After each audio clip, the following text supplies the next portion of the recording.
Oh, Jayati, you're muted.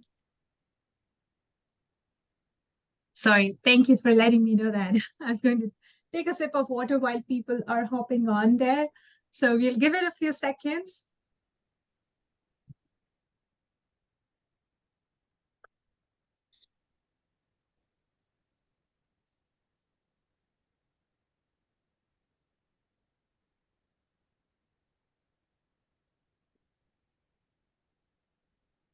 All right.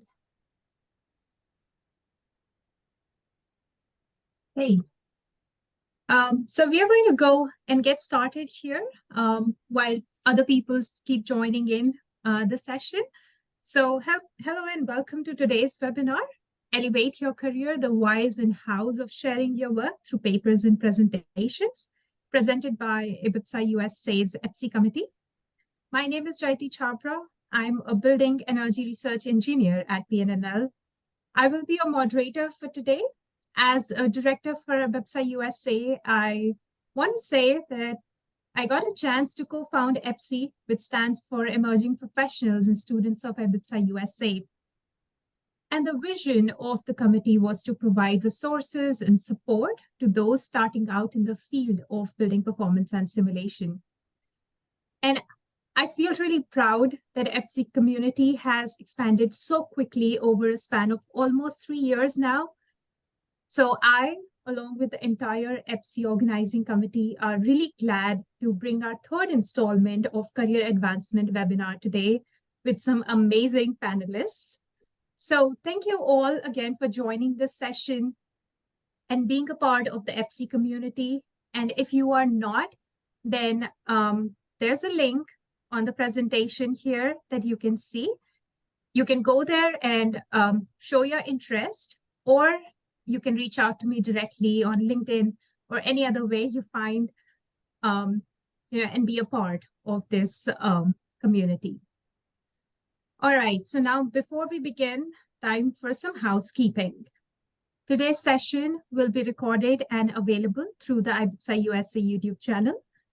If you have any issues hearing the presentation, please try calling in by phone instead of using the computer audio.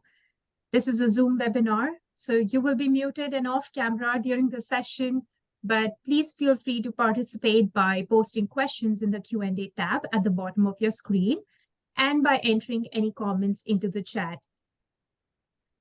By default, the chat is set to send to just the presenters, so be sure to click the down arrow next to the chat and select all panelists and attendees if you would like everyone to see. We welcome your questions, thoughts, and ideas as we continue to work towards IBPSA-USA's mission of fostering better buildings through simulation. And now I want to announce today's panelists, and they are Dr. Zoltan Nagy, Dr. Holly Samuelson, and Neil Bulger. I want to start with some introductions here, and correct me if I mispronounced your names. So let's start with Zoltan. Oh, hi. Yeah, that's a very good pronunciation.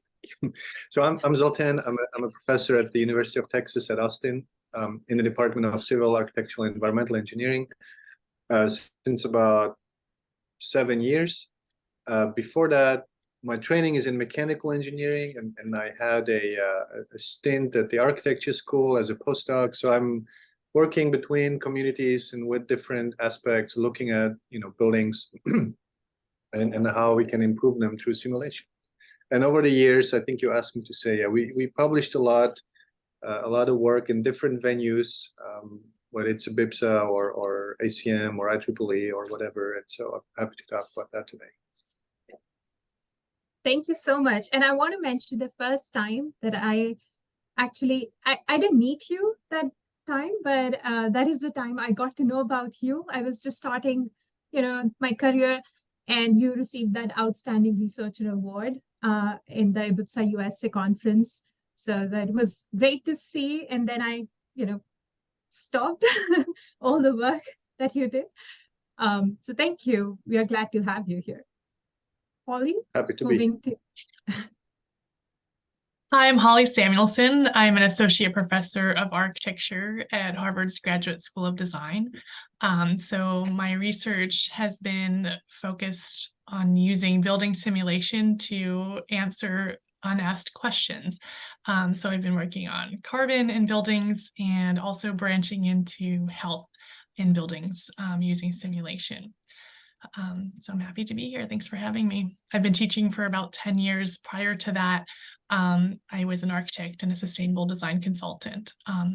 So now I'm back in academia for about the past 10 years. Thank you.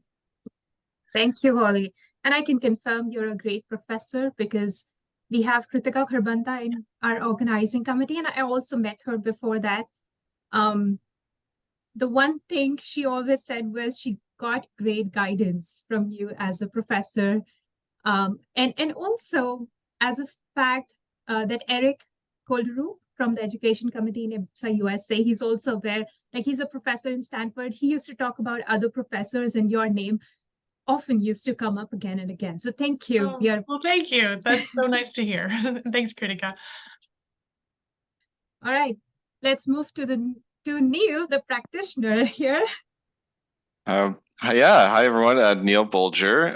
I am a professional engineer and founded my own consulting firm a while back, but kind of a new one this year, A2 Efficiency. And we specialize in like energy efficiency consulting, a little bit between practicing projects, helping architects, owners, and engineers understand their choices and trade-offs with energy models. And we also do a fair bit of work in the land of policy and efficiency and enhancing codes and standards, which continues to leverage the power of energy modeling, being able to understand efficiency measures in several buildings and typologies all at once and make some choices. How will that impact carbon and carbon emissions, energy savings, all those fun things. So I have a background in practicing and consulting, working in this space probably for about 15 years. I spent the first 10 years more in the design side, really working on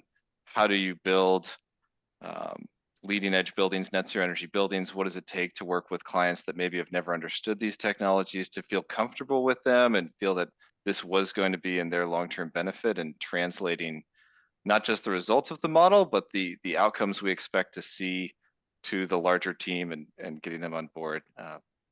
And done a fair bit of YouTube videos over time. I've kind of stopped, but it was a good way to reinforce my own knowledge of what am I doing? How is this working? So. Thank you, Neil. I want to confess that when I was reaching out to different panelists for this session, I reached out to Matthew from NREL, and immediately he responded back, said, "You're reaching out to the wrong person. This is the person you need to reach out to."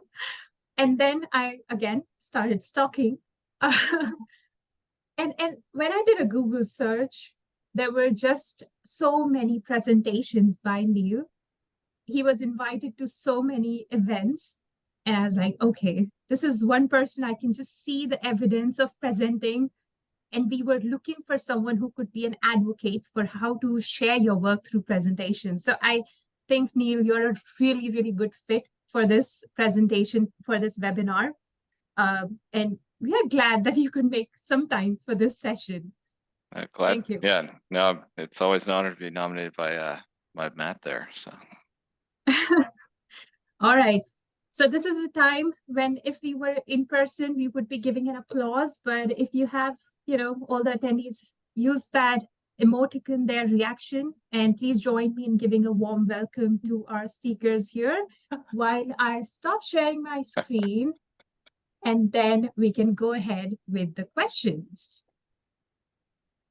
All right. So I want to begin with a simple question for all the panelists, which is what has brought our audience to this webinar. And that is, why should one share their work with the industry?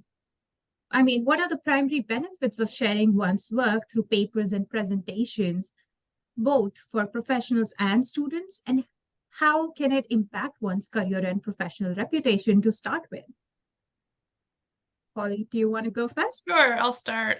Back when I was in consulting, someone told me this once, this piece of advice, which is that if you want to become an expert in a topic, share everything you know. And that felt a little strange when I was consulting for hire, because I felt like, well, if I teach everyone else how to do this, they won't need me anymore. But I kept reminding myself to do that. And so I tried. And I don't know why it works, but it works so well. I think it's because when you share your knowledge, you're forced to make sure that you really understand it correctly to explain it well. Then when you're sharing it with other people, you get feedback on it. And then you learn more when people are asking you questions, and then it sparks ideas that you haven't thought of before. Or if you're going through a peer review process and you get these sometimes annoying and sometimes amazing peer review questions that really make you think about things in another way. So I think that's one of the benefits of sharing what you know. That's a great point. All right, Zoltan, do you have any thoughts? I'll add to that. I mean, what's the point of doing the work if you can't share it with anybody? Like that's kind of like my view on this, right? You do the work. What we do as academics is generate knowledge. That's the whole point, right? So there's no point in putting it in a bucket and forgetting, or putting on the shelf and forget about it, right? So what we want is to make sure that we advance our knowledge on things so that others can make informed decisions, unbiased by whatever other biases exist. Right. That's a great point. I think that's the main motivation of doing any kind of work, that people know what we are doing. Neil? Yeah, that was great. I can follow on some wonderful ideas that I had similarly thought of. I guess the additional one I would recommend to think about is it can help advance your own career, and just in this space, like make yourself known to a pretty small pool of other companies. Like the world of building, modeling, and simulation can touch lots of things, but it's still a very small space. And I have hired lots of people because I was at a small local IBPSA meetup and someone stood up and said, we're doing this fun thing at my architecture firm, and is anyone else doing this type of modeling? And it was just a way for me to understand this is a person that's passionate. They want to give more in this space. They're trying to explain a concept to me that maybe I think I might understand, but I may not. And so that has just elevated who is really dedicated to this space, because a lot of times people may go on and they may leave the built environment, and that is also a great pathway, though it can be a challenge for people that are trying to build teams to really find people that they want to grow with. So that has been a great rationale for what I've seen. So. Right. Thank you. And I do feel that people call you for something or give you more work only when you're visible to them, when you can spread your work, when they know you are a specialist in something or you're interested to do certain work in that. So these are all some really powerful insights. Thank you. And with that, the first and the foremost question that we actually also got from one of our EPSI members, because we asked them, what are the questions you would like to ask our panelists? And Holly, I want to direct this to you. Most of the students are, I would say, confused or not sure about what should they be writing about. So I want to start with, what should be one's motivation to write a paper specifically? Okay, so I think of this, I'll take it in two different pieces. First, what should you write about? I mean, I think that papers are meant, like Zoltan said, to generate new knowledge. So that can be difficult when you're just starting out, and you might think, well, what can I contribute to the field? But a lot, actually, because new knowledge doesn't need to necessarily mean that it's a brand new idea that no one's thought of before, although that would be great. But sometimes, it takes a few years of diving into something before you get there. At least if you're me, I'm still trying to get there. But my first paper, for example, was we went around our building and we monitored all of these internal loads. And so our contribution was that we spent time surveying people and observing and taking measurements to say, okay, what is happening in the internal loads in a building, and then we compared that back to some of the defaults that were built into energy simulation software, which people hadn't done before at that time. So, that was our new knowledge that we could contribute. So, I mean, I think students are contributing all kinds of new knowledge. So I think, not to be intimidated. There's plenty of new contribution. And then the motivation, I think, is personal. I mean, what do you hope to get out of this? So similar to our answers to the last question of what can this do for you? I would mention also when I'm looking for doctoral students or postdocs, researchers, I mean, I definitely am looking to see, have they published something before? I mean, that's a good sign. Since that's mainly what we do here. So that's exactly what I'm looking for.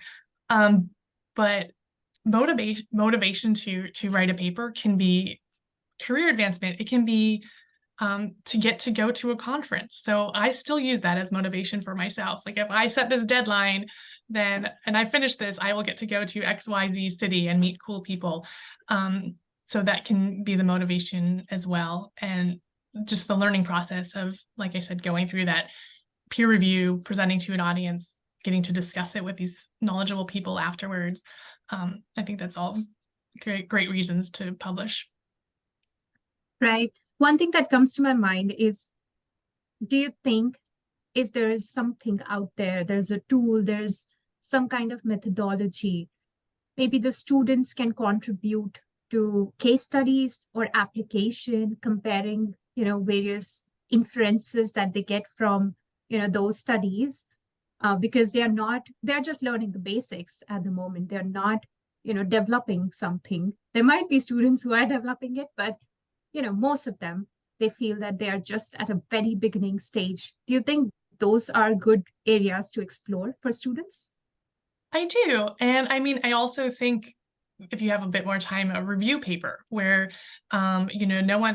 people have been publishing on this topic for a few years, but no one has sort of pulled it all together in an organized way and said, what has been done on this topic. That's another great topic area for students. Right. And do you have any insights on how a student can convert their school projects into conference and journal papers? Sure. So, I mean, I think it helps to download the templates and look at them and look at the examples.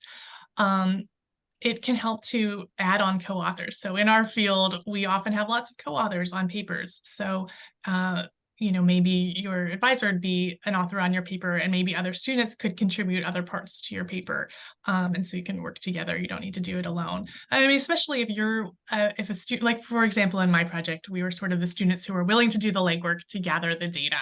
And then, we had help from our advisor to figure out how to put that together in a paper. So that's where we started. Right. All right. Thank you. So moving from the part to having a motivation to write a paper or what to write a paper, Zoltan, I want to ask you, when you are thinking of writing a paper, how and when do you make a decision about which journal or conference you will get your work published in? Is that a pre-planned strategy or an afterthought, like once your work is done? So that's it. It's two sides to this, right? So I think conference papers are different because they're usually on strong deadlines in locations that you may or may not want to go based on certain societies, right? So for example, if you want to contribute to IBPSA, then we have every other year building simulation somewhere in the world, and every other year we have BuildSim in the US, or eSim in Canada.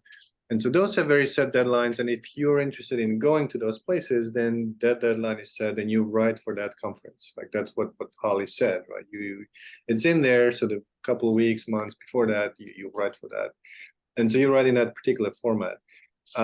However, when you're not driven by a deadline like that, then you're writing your journal contribution, which is often a little bit bigger, a little bit more fundamental, a little bit more detailed, sometimes more technical. Then you have an actual piece of work, and then you can shop around, literally see which journal is suitable. There's not so much of a strategy. It's more like I cited, or the way I frame the work fits, uses a lot of work from this particular journal or these 2-3 journals. So that's like a natural fit because it seems like many people publish there, right? So that's often a good indication of when you're citing a lot of work from one particular journal or 2 journals, and to try that. Mm-hmm. You can also shop around and send an email to the editors and say, hey, look, I have this paper, here's an abstract. Are you interested in this? Is it relevant?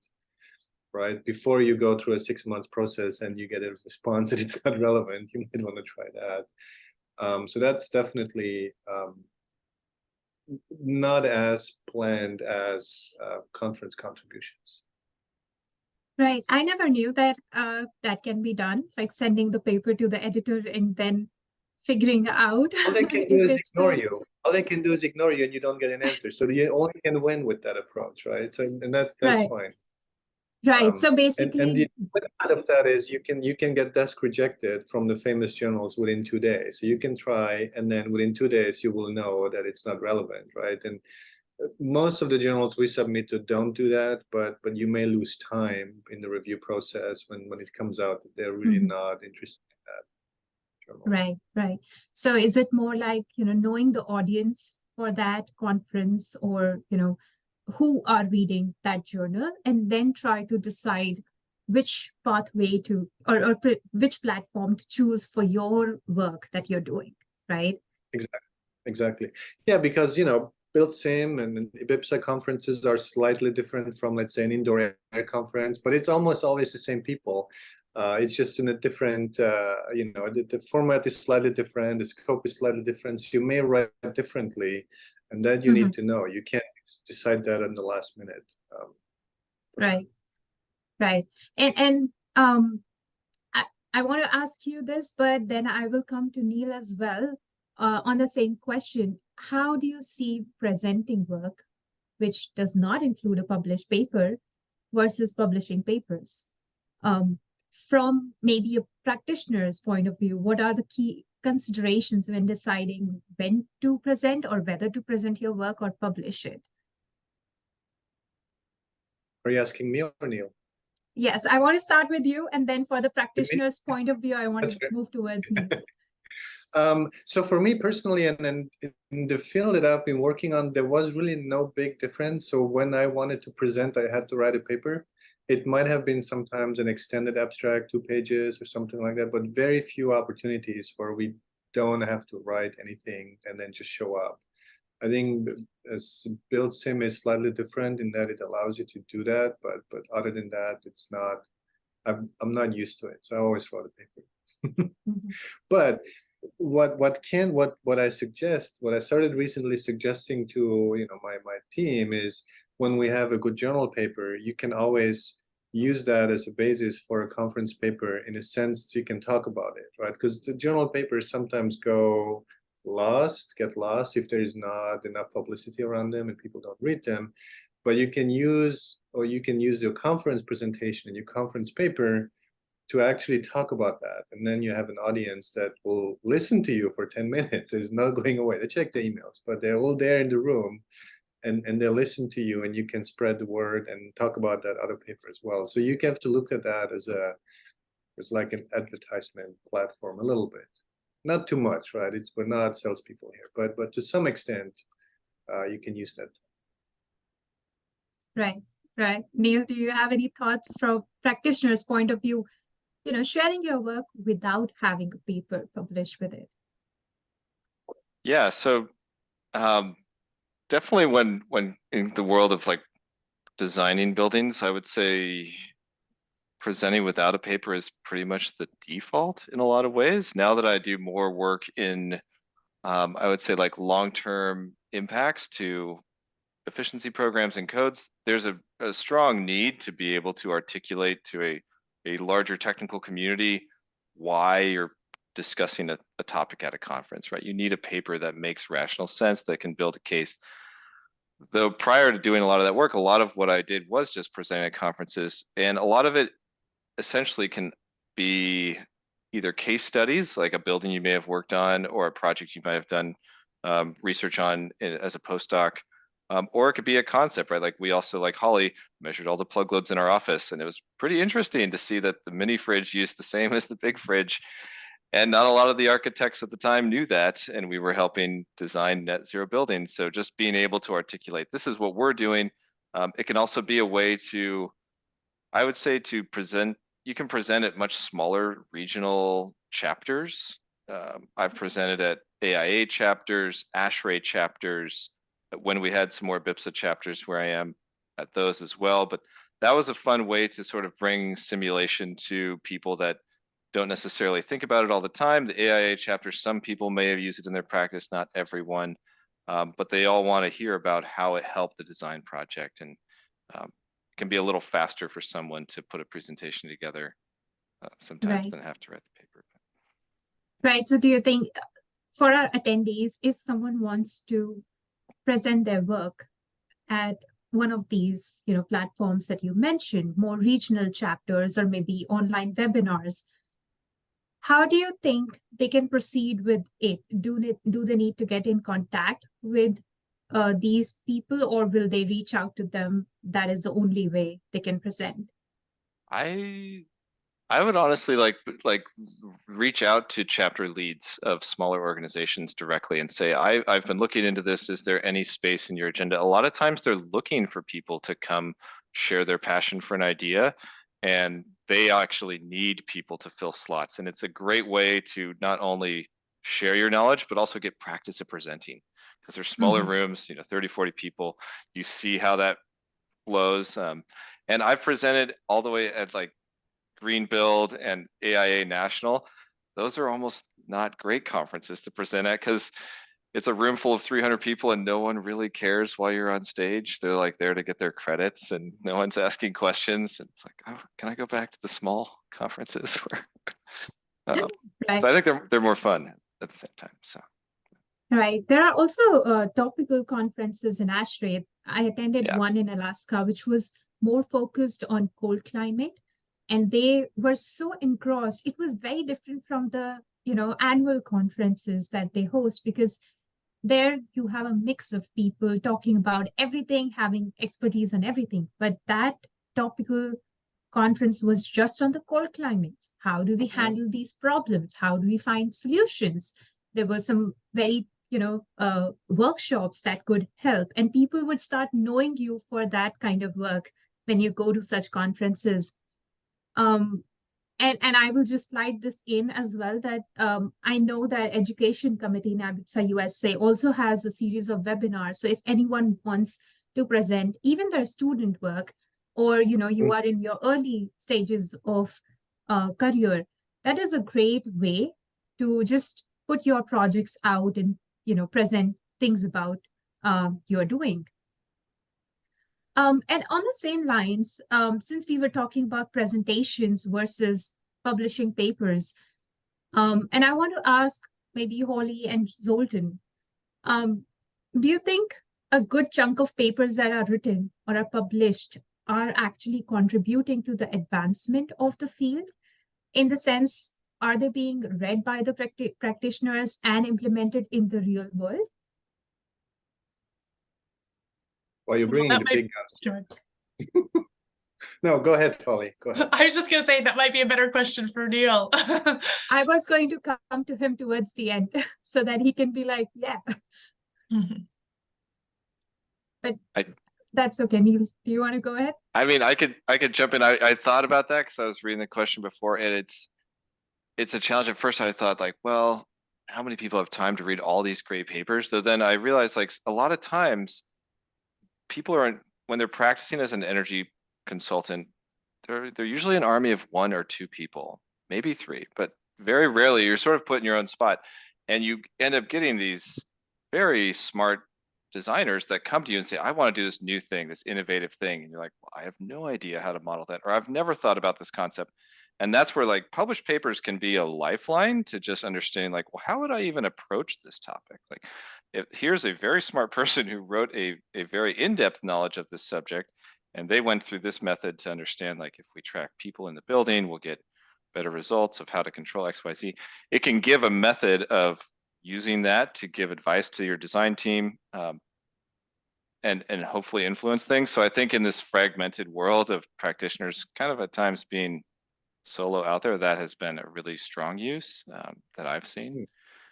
So papers have like a very long life too, right? Like you might think something is, you're writing lots of papers, but even things 10 years ago, that's not that old. And so practitioners, I know, always would be pulling up their favorite papers that help them understand a concept when they were starting out. So. Right. Holly and Zoltan, do you have anything to add? On that note, I will add that the IBPSA papers are now searchable on the website as of like this week or something. That's so awesome. that's definitely I want to say I- Zoltan is not paid to do that. Yeah, exactly. But I am on many IBPSA committees, so it's part of the job. But that being said, I think like Neil said, they have a long shelf life, and sometimes what we do in academia doesn't make it into practice only for a few years later when some obscure idea gets picked up and then gets done, and then other people do it, right? So it's, you know, it would be great if there would be faster transitioning, but also on the other hand, not every idea needs to be transitioned, right? So there needs to be like a buffer. Somebody needs to read in between saying, oh, this kind of makes sense, or this is too far off. Right. Holly? I would just add that, you know, some papers are used in practice and are used by a large number of people, and that's fantastic, and that's a contribution. And then some papers are pretty obscure, and there's only a handful of people in the world that care about that topic, and they might be researchers themselves. And of course, that's definitely a contribution too. I mean, if we could take it to the extreme, we could think about, you know, this Nobel scientist who, you know, maybe there's only a few people that understand the most sophisticated physics research out there, but it's definitely a contribution when they're advancing the field.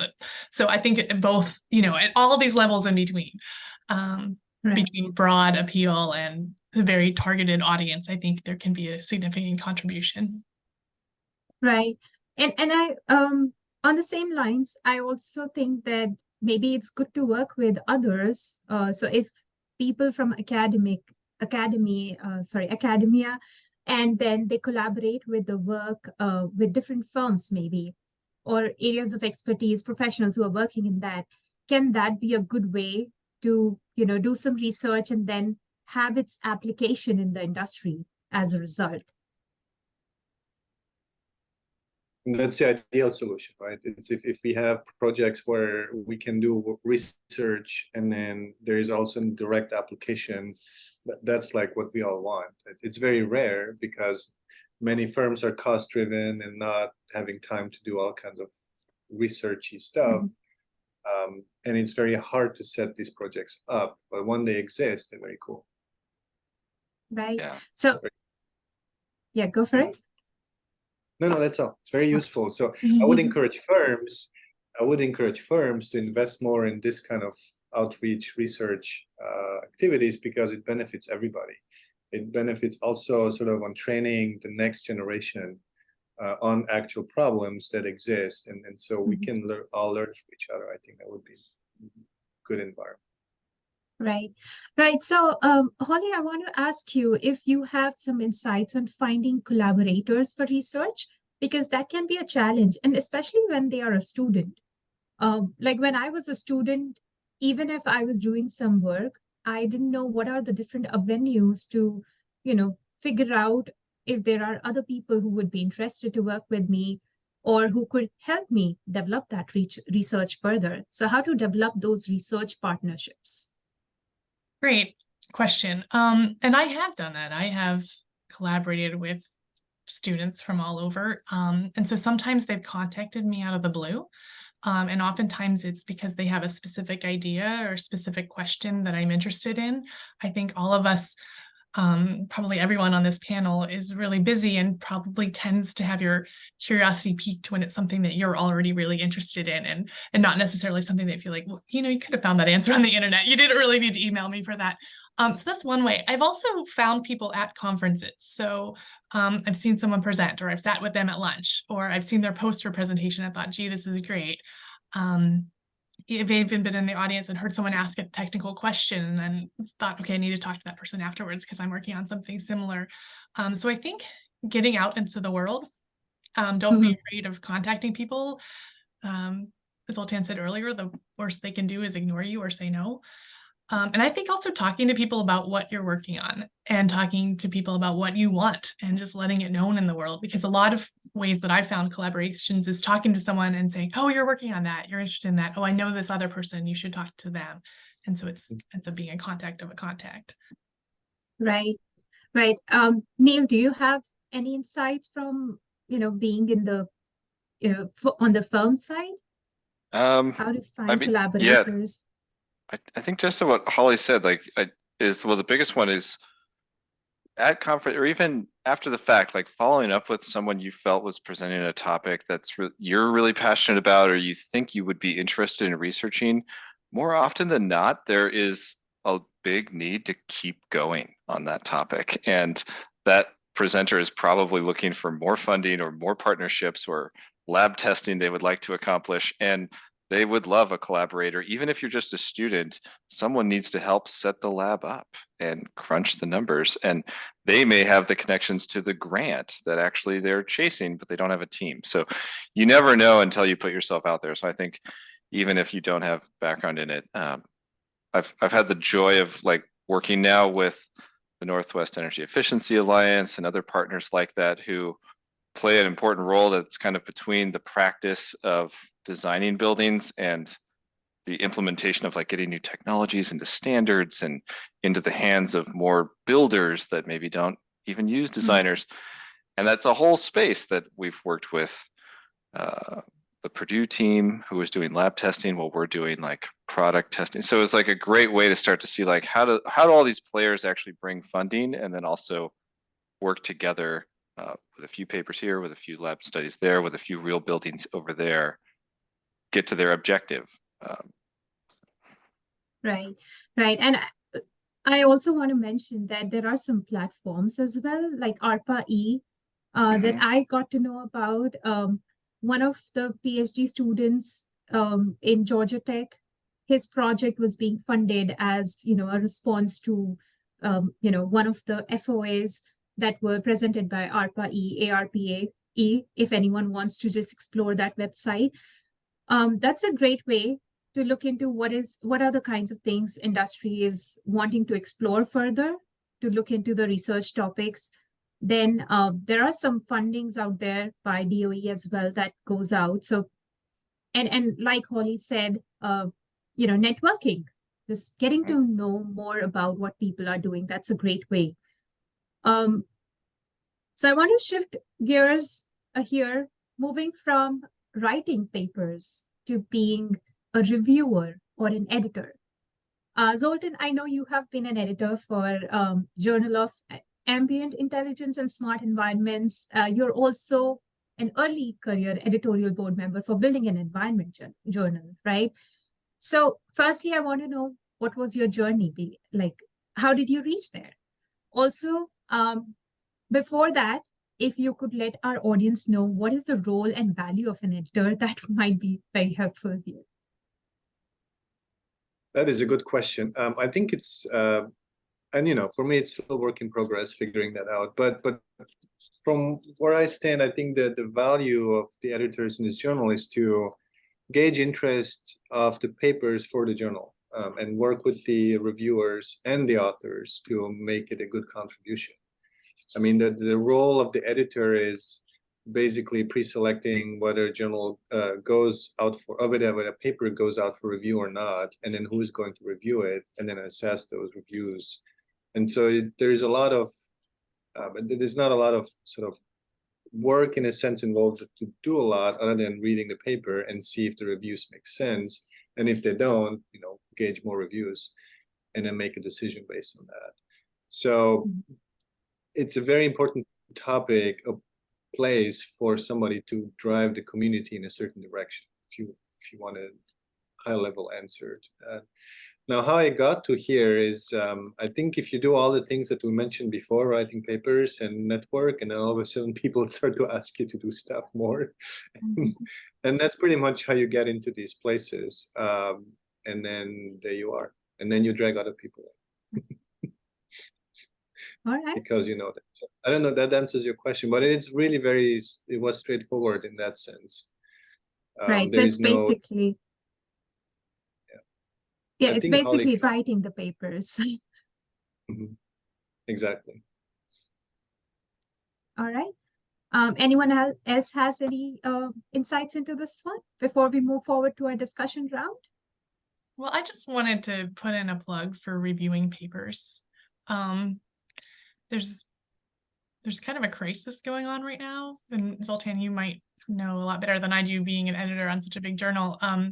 There's just not enough academic reviewers, so the pipeline it's kind of a bottleneck, and it's pretty slow. And I heard a piece on NPR where someone was claiming that, you know, the peer review process is kind of like the gatekeeper of knowledge for society or something. They had some great quote like that, and just talking about how important it is. And I don't want to overstate things, but it's a volunteer. It takes a lot of time to review papers, especially to do it well. It's a volunteer thing. I'm not sure that I get any credit whatsoever for doing it, but it's the thing that makes all of this, you know, scholarly research world work. So I would encourage people to be paper reviewers.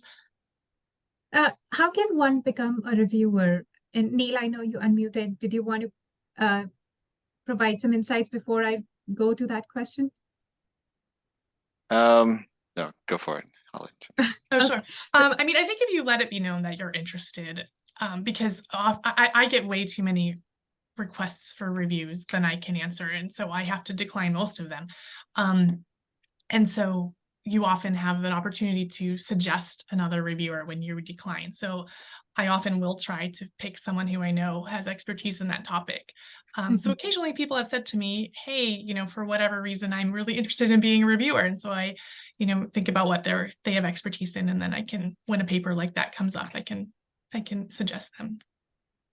Right. And I know that some of the conferences, if it's a peer review, if you submit a paper, they reach out to you to review other papers that have been submitted as well. So that's one way.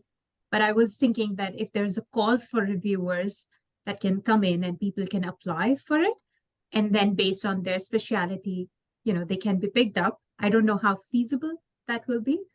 I don't know of journals doing like a call for reviewers, but I think as a step, being on a scientific committee for a conference and reviewing conference papers. And if you do a good job, the people that are on, you know, organizing that conference, they recognize that and they will spread the word.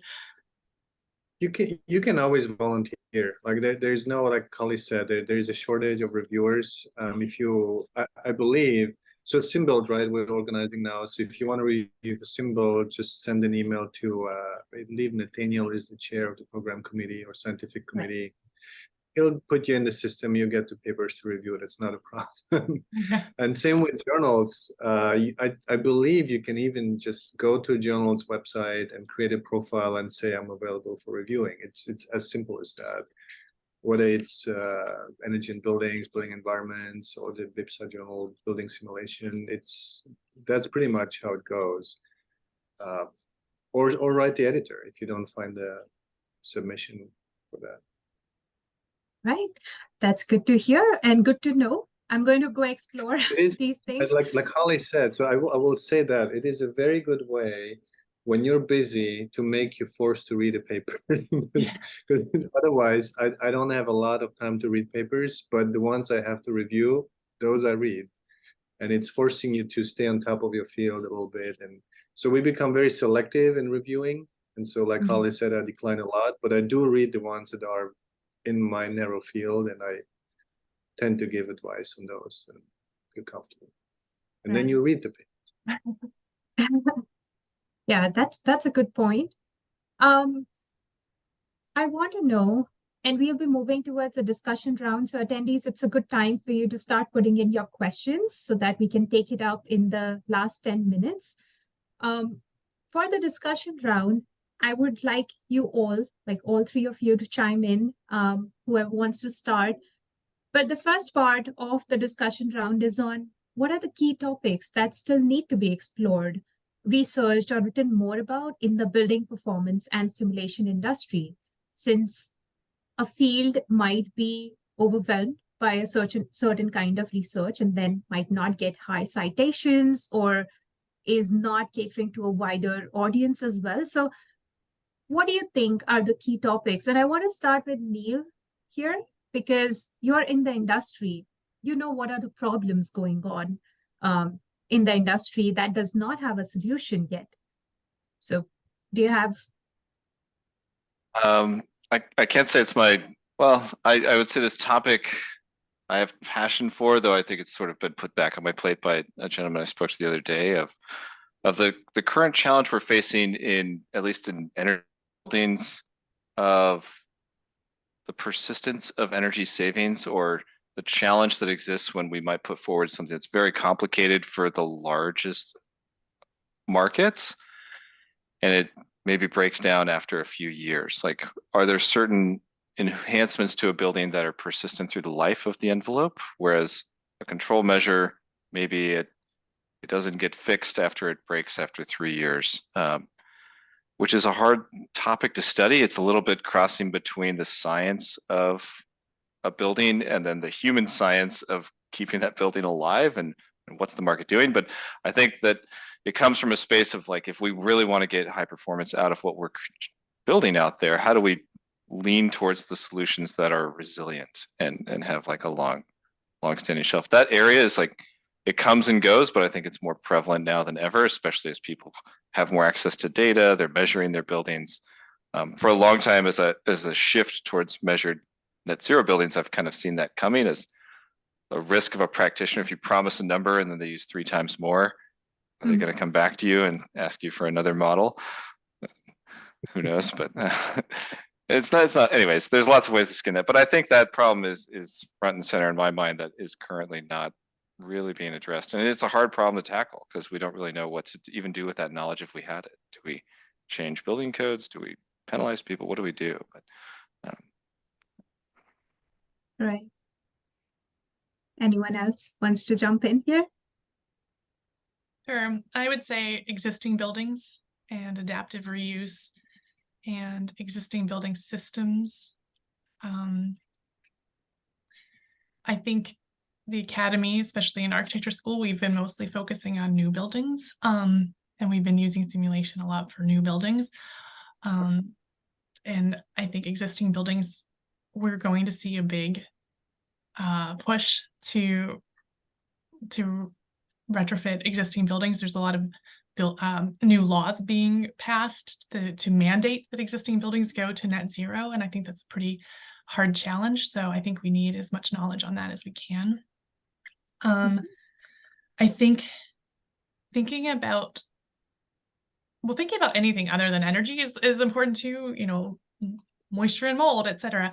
But within energy and carbon, I mean, obviously embodied carbon is a big topic, but I think thinking about it in a changing context. I mean, I've noticed that our building codes have been focused so much on bringing down annual energy use, like kilowatt hours annually, as if every kilowatt hour is created equal. And I think our context is changing rapidly. We are decarbonizing our grid. We're moving to a lot of intermittent renewables. We're electrifying buildings. We might be switching to winter peaking grids instead of summer peaking grids. And I think the whole sort of goal behind our strategies is changing. So I think, you know, thinking about operational energy use in buildings, but in this bigger carbon changing context picture. Right.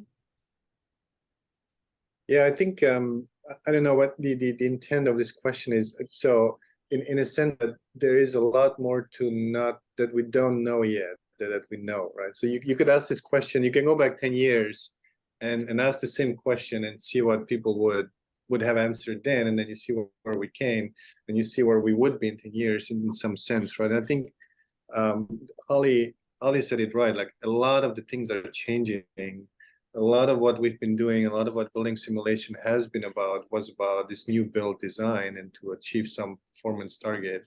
But there's climate change. I think our community wakes up now that we actually need to design with weather files that are for the future and not for the past. And there's a big difference in that. That is one thing that probably, hopefully, is going to make it into code even. I hope, Neil, I'm looking at you. Maybe you have the faster, the faster guidelines there, because it's insane. Like every building you build today or retrofit today, you have a lifetime of 30 years. But that's 2050 or 2060. The weather will not look the way it looks today. So we need to be a little bit more prepared for adaptivity in that sense. And my pet peeve is, there's 80 million single-family residential homes in the US that all need to be retrofitted, and they're all individually different. And that's a monumental task that I don't even know to begin to describe even. Like, where do you start? Because a lot of them are very old. Some need to be just rebuilt, but others are there, and then they are contributing to the grid. And I think that's this whole energy transition and removing the carbon impact of buildings is monumental in front of us. So there's tons of work to be done, whether it's in policy, whether it's simulation, whether it's experimental across every single point of the life cycle. So we need more people in this area.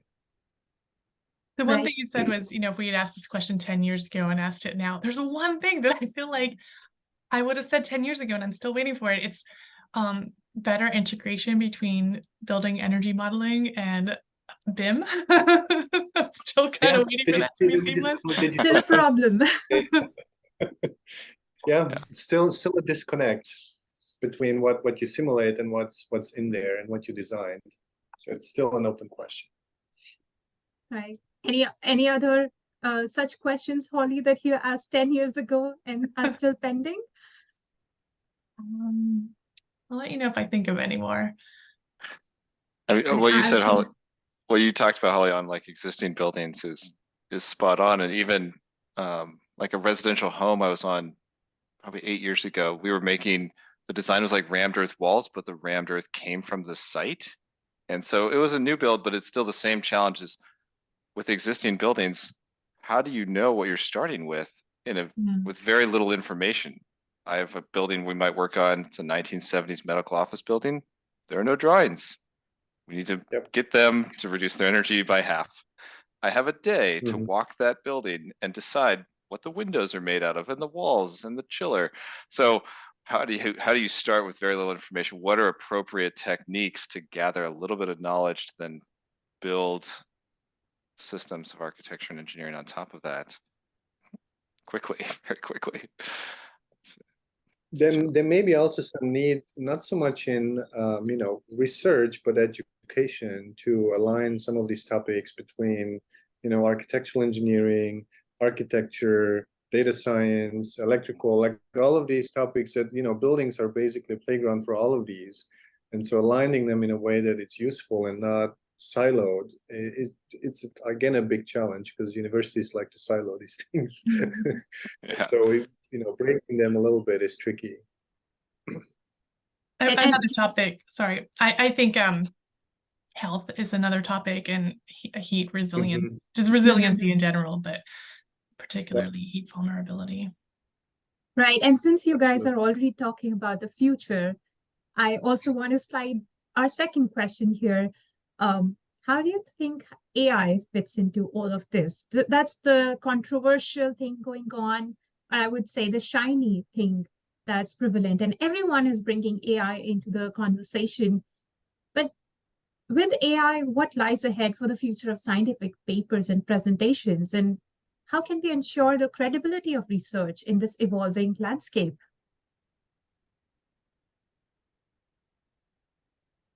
So I'll take a step. I think so when we say let's talk about the text generator, like so the ChatGPT, for example, right? I think it's not going to go away, right? So that's probably the first thing to remember. So that part, we just as a community need to work with the fact that people may use it. Now, I personally use it a lot because it's amazing to rewrite stuff, to simplify things, to I'm not a native English speaker. There are words that I don't know, and all of a sudden I know them. So that's very practical. Of course, you need to know the limitations, which is content-wise, you cannot trust it, right? So there's a use. There needs to be some, training is the wrong word, but you need to know what it can and what it cannot do. As a fun exercise, I had to give a talk on AI in buildings like a few weeks ago, and what I wanted to do is have it completely generated through ChatGPT, including the images. And so here's the outline, here's what I want to talk about, and it gave me an outline of like 20 slides, and I said create an image for every of these, and it was fun, but it was not good, right? It had the right things, it had sort of like the right idea, but it didn't connect them, or I still had to put in a lot of work. I used some of the images, but so it's definitely not going to go away. We did another study where we, at the conference, we published a paper where we asked it to propose retrofit solutions and we compared it to actual papers. Like, here's the paper, here's the case study.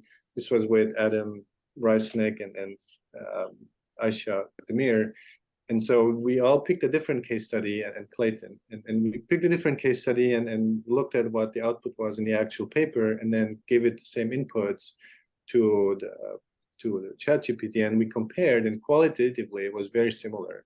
And so, take away what you want, but you can speed up things quite a bit if you want some feedback on these very generic things, right? Obviously, retrofitting is not rocket science in the first approach for a generic problem, and so this is why it's not going to go away. But then beyond that, there are other topics, right? I mean, AI has been also used in energy management, and then what Neil said, the topic of generating, walk through a building, take images, take a video, and have the plan generated or the BIM generated. That would be fantastic application, and link it directly to the energy models.